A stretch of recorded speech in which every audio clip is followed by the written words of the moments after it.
No Brasil, temos 40 milhões de alunos, ou seja, 1/5 da população está dentro da escola.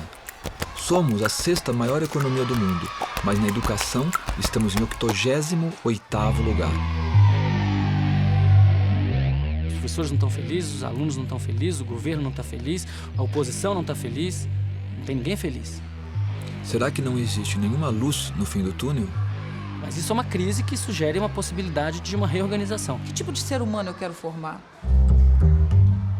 Que valores essa escola carrega e quer e incentiva? Como eu quero que as relações aconteçam aqui? O que eu penso do mundo? O que eu penso da sociedade? Que mundo eu quero ter? Há 20 anos atrás, a educação brasileira começa a ganhar consciência de si, começa a perceber que tem que se transformar. E lentamente esse processo está acontecendo. Então, o que a educação conseguiu em 20 anos? E conseguiu de forma exemplar. O Brasil é exemplar nesse aspecto hoje. O acesso. Nós conseguimos dar acesso às crianças. Acesso não é sinônimo de qualidade. A gente tem as crianças na escola, no ensino fundamental. No final do ensino fundamental, começa a evasão. 7º ano, 6º, 7º ano começa, 8º já é grande. Quando entra no ensino médio, é caótico. De cada 10 alunos que entram na primeira série, apenas 5 vão terminar o ensino médio. Isso se chama taxa de sobrevivência escolar, é uma taxa da Unesco. A taxa de sobrevivência escolar no Brasil é de 50%.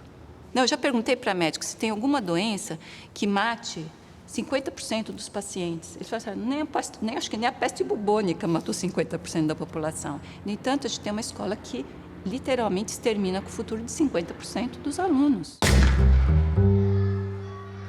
A gente tem no Brasil uma tendência de arrumar culpado. E quando você vai no fundo e você olha, cadê o culpado? Ele não está lá, ele morreu, o culpado.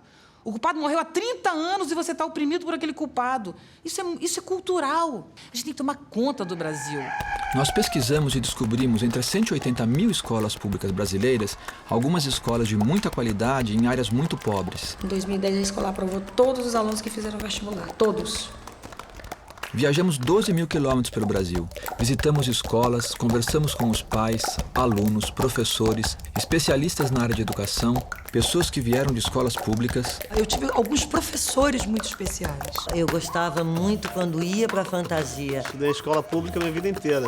Nesta série de 5 documentários, você vai conhecer essas escolas e vamos entender juntos como elas conseguem ser uma escola pública em que os alunos aprendem de verdade.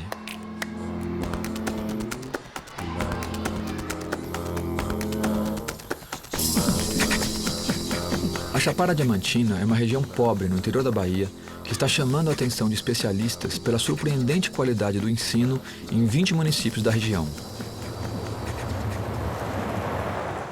A rede de Ibitiara, na qual eu faço parte mais diretamente, há 13 anos atrás, ela não conseguia alfabetizar 10% das crianças ao final da primeira série, antiga primeira série, né?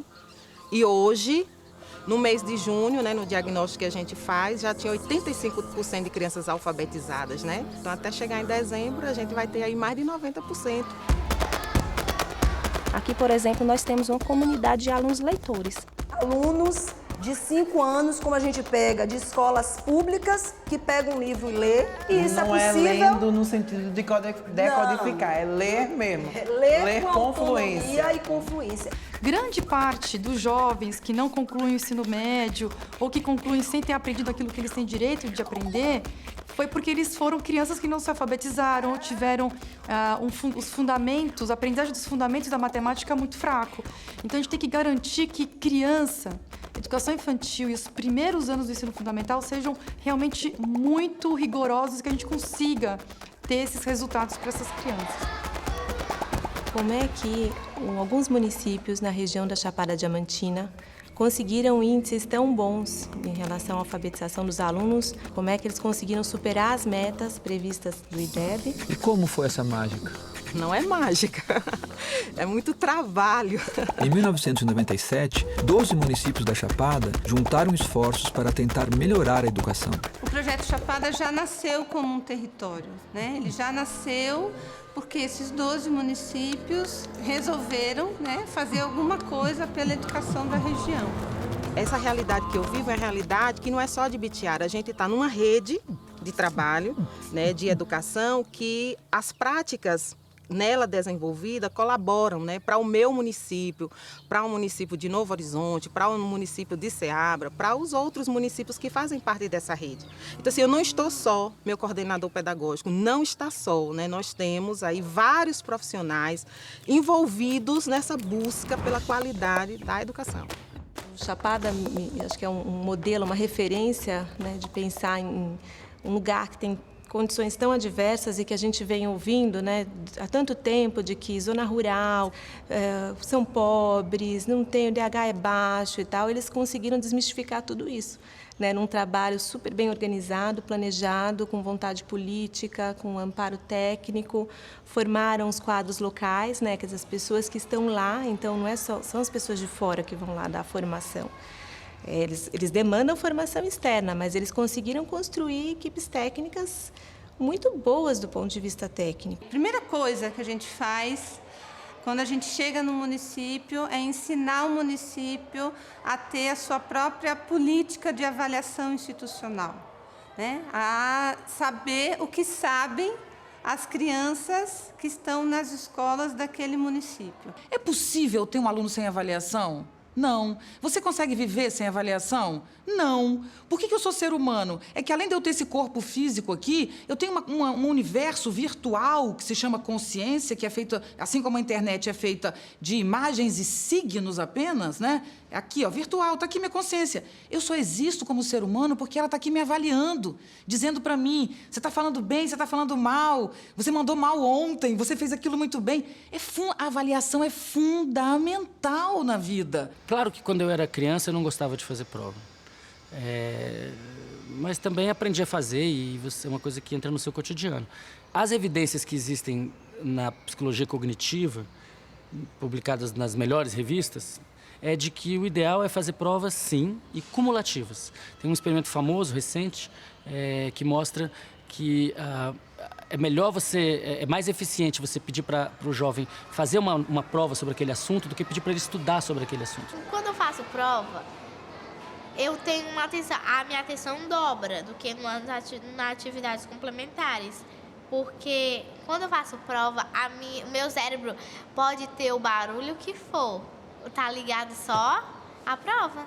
Ao fazer a prova, ele eleva o nível dele de estresse a um certo grau que é pró-mnemônico, que ajuda a formação de memória. Quando a gente não tem nenhum estresse, a gente não forma a memória. Quando a gente tem estresse demais, a gente também não forma a memória. Então, essa relação é um U invertido, né? Sem estresse você não aprende, com um pouquinho mais de estresse você aprende, aqui você está no ótimo, se você continuar aumentando o estresse, aí você não aprende de novo. Quando a pessoa é exposta à prova, a prova é o mundo real. A prova é o choque da realidade. E parece que isso é extremamente eficaz, não só em fazer a pessoa evocar aquele aprendizado, mas em consolidar ele no longo prazo. A primeira revolução que a Chapada fez foi perceber que prova não é só para avaliar aluno, mas para avaliar a própria escola e mostrar os pontos fracos em que o ensino precisa melhorar. Então a gente sabe, por exemplo, quais são os alunos que têm proficiência leitora, quais são os alunos que a proficiência leitora ainda não está adequada para a série onde ele está estudando. Quais são os alunos que fazem os deveres de casa? Quais são os alunos que não fazem os deveres de casa? Quais são os alunos que conseguiram êxito nas recuperações semestrais?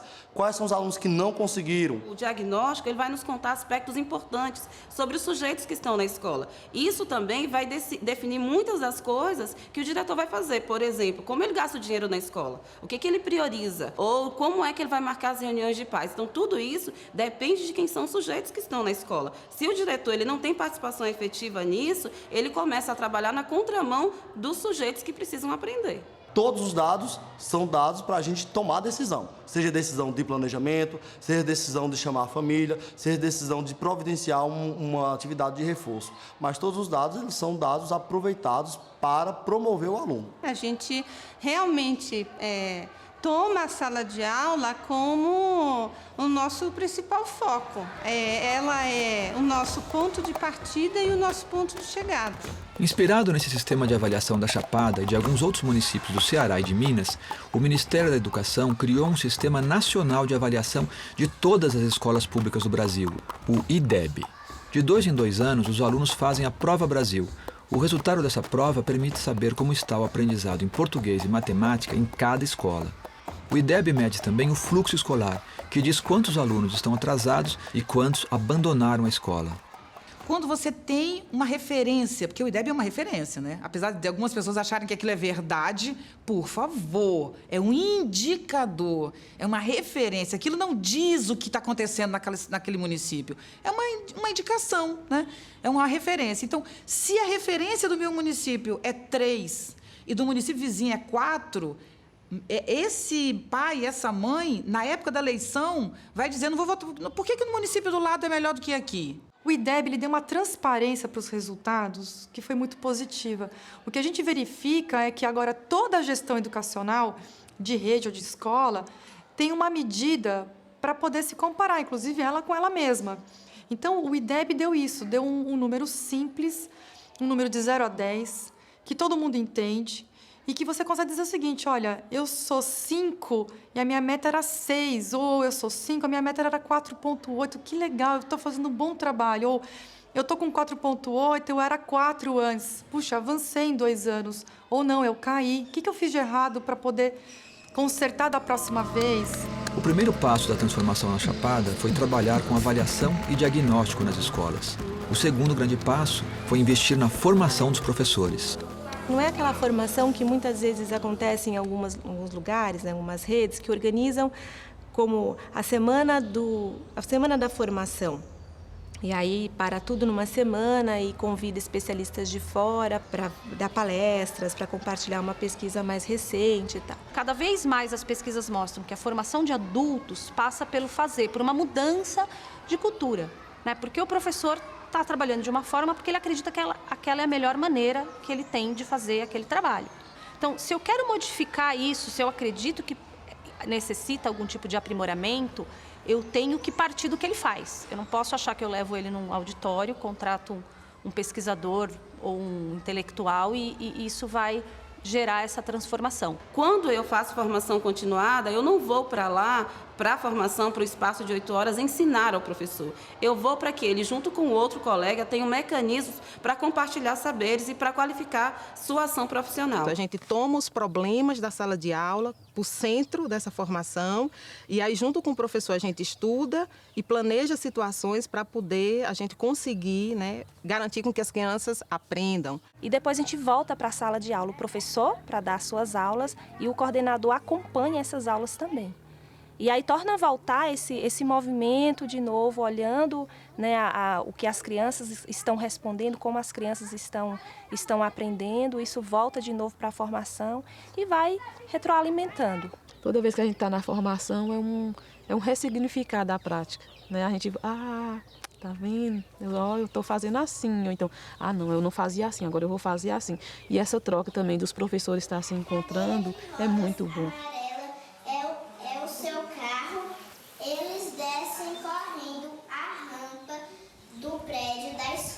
Você já decidiu o que você vai ser quando você crescer? Estilista, doutora e a outra é modelo. Há mais ou menos 2 anos atrás, ela chegou em casa falando de Tarsila do Amaral. Eu fico maravilhada. Cruza em primeiro lugar a gente chega. Numa manifestação, eu cheguei para uma garota, eu tinha feito uma crítica dizendo a gente tem que ter mais conceito aí, tem que elaborar melhor nossas perguntas, no comecinho das manifestações, para que a gente fosse para a rua. Mas eu sou contra, eu quero melhoria na educação, diz uma menina de 19, 20 anos. Eu falo, tá certo, mas vamos continuar nessa conversa. O que você quer na educação? O que você acha que tem que mudar? Eu não tenho a mínima ideia, eu só sei que tá uma porcaria e tem que mudar. Quem tem que mudar são os deputados e os vereadores. Eu falei, mas não foram eles que você acabou de dizer que são horríveis? Você está atribuindo a caras que você acha horríveis. O papel de transformar, ele é teu papel. Aí ela diz, você quer que eu saiba a história para estar numa manifestação? Eu digo, não. Para estar na manifestação, você não precisa de nada, só está lá. Agora, para mudar o Brasil, você tem que, sim, saber um pouco de história. Conhecimento é poder, né? Uma sociedade mais crítica, uma sociedade mais preparada, ela vai questionar muito mais o que a gente vive, a nossa vida hoje. Acho que o desinteresse que a gente tem, por exemplo, por política em sociedade, ele se inicia na escola. Porque, por exemplo, a gente tem, às vezes, um grêmio estudantil que não influencia na direção da escola, sabe? Então, você já, desde pequeno, você aprende que independente do que você está organizando ali, aquilo não vai influir no resultado final, sabe? Quando isso vai passando de instância por instância, desde da faculdade até o momento em que você vota para presidente do seu país, as pessoas vão evoluindo esse desinteresse.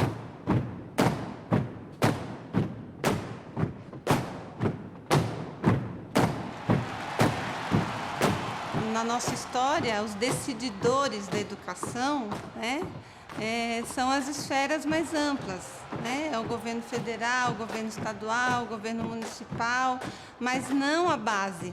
Infelizmente, no Brasil, o histórico de tudo que é questão pública, seja educação, seja saúde, seja qualquer questão de bem coletivo, a gente colou como sendo governamental. Tudo que é público, a gente identificou como sendo governamental no Brasil.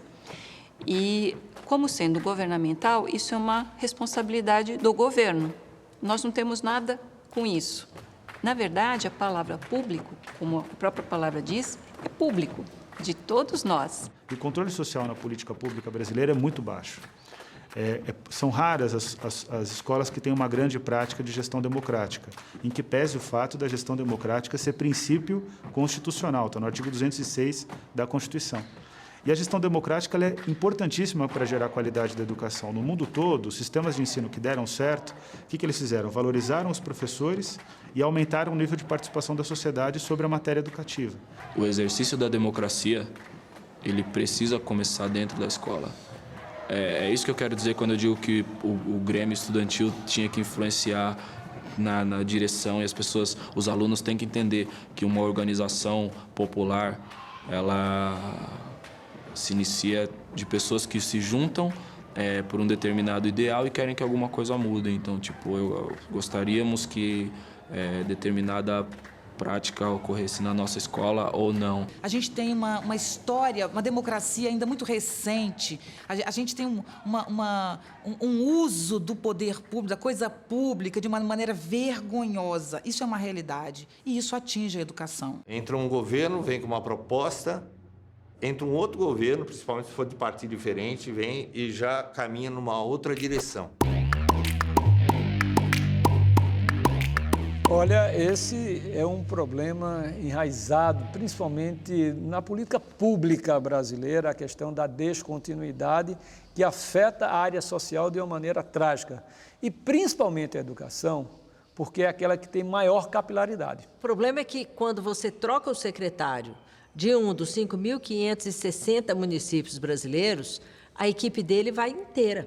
Então você tem milhões, não é milhares, não, milhões de pessoas que de alguma maneira são afetadas por essas descontinuidades. E aí entram novas pessoas, novos secretários e muitas vezes a tendência em vez de partir dali para avançar, voltar, não, isso aqui é ruim, que é do governo anterior, isso aqui não é bom, e essa política mais paroquial que a gente tem, isso é muito ruim para os projetos de educação. A educação na Chapada Diamantina vem melhorando ano a ano. Tudo isso tem uma explicação muito especial. Eles conseguiram que as mudanças na política não interrompam os projetos na educação. Como é que eles conseguiram assegurar a continuidade administrativa e política? Porque essa cultura da descontinuidade que a gente tem também no país é nefasta. A gente entrava numa secretaria, não tinha acesso a nada, né? Os computadores, muitas das vezes, eles tiravam o próprio HD, enfim, para que a gente não pudesse ter acesso, os arquivos vazios. Quando você entra nesse jogo, a quem você atribui a mudança? Ao prefeito? Quer dizer, só vai mudar quando tiver um prefeito bom? Só vai mudar quando tiver um governador bom que não manipule índices? Que não jogue politicamente com isso? Não. Só existe educação quando a comunidade participa.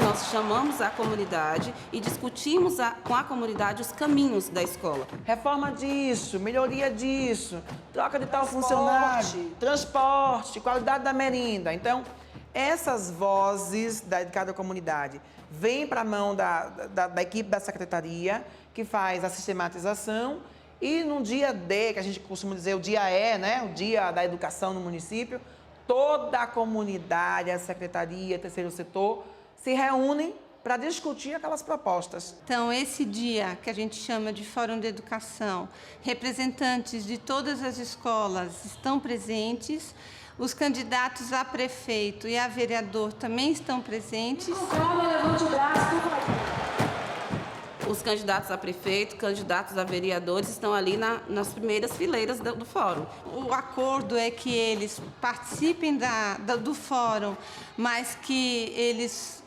fiquem no lugar da escuta, então não é um espaço de campanha. Vai o candidato A, o candidato B, o candidato C, todos os vereadores. Né? E a comunidade ali presente. Muitas vezes esses políticos não entendem a comunidade ou conhecem muito pouco. E é um momento oportuno para que os pais digam o que é que eles querem para a escola pública da nossa cidade. Nós vamos precisar disso.